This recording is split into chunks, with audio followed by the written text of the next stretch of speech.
Well, welcome back. This weekend, a big USDA report. Joe Vaclavic, Arlen Suderman with us to break it down. Joe, we'll start with you. A bullish support, major cut to the national corn yield. Was that the biggest surprise out of this August report? I would say so. I think that's the big ticket item. It was a good 3 bushels below the average trade guess. It was down sharply from the July number. So yeah, that's the friendly number here. It's kind of the knee jerk reaction is to, of course, buy corn and buy soybeans also because we had a lighter yield number there. There's going to be some questions from a lot of people regarding not only the crop but also the demand side of the balance sheet. And maybe you want to ask that in a separate question. But there's some stuff that they did on this new crop corn demand that I think a lot of people are going to have issue with. Yeah, that's going to be at the cliffhanger. Wait for what those surprises were. Let's still focus on supply. Arlen, we know that the drought is plaguing the North and the West.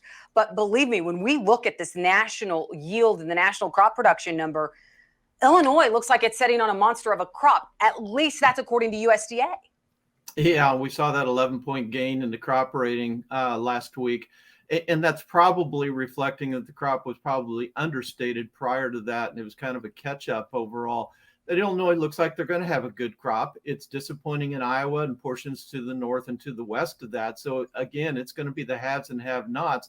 But unfortunately, the haves are not going to have enough to offset the losses where they have not. And that's typical. Where you have drought, it's a lot easier to pull the yields down than it is to push them above trend. Joe, historically, where do we go from here? Historically, does USDA tend to add bushels or take away bushels when we get into harvest?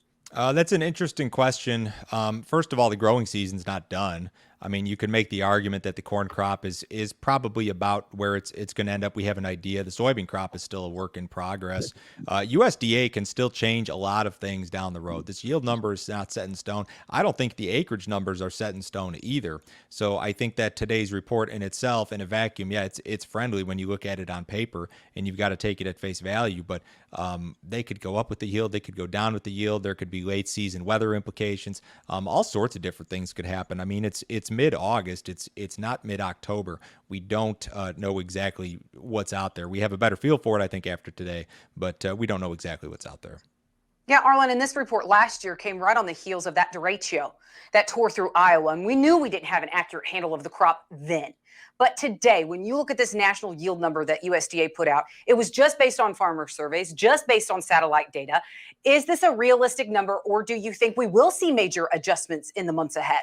Well, like Joe said, I think it just gives us a snapshot picture right now. And the September report will be built on totally different parameters. Yes, there will be a subjective farmer survey involved in there, but the objective field sampling will be involved and the crops will be more mature. If we look at the history of the August reports, we have seen pretty much a split over the last 28 years of the final yield being higher than the August yield or being lower for both corn and soybeans. But we've been in streaks. We've been going in streaks. And the recent streak has been more that the final yield comes in lower.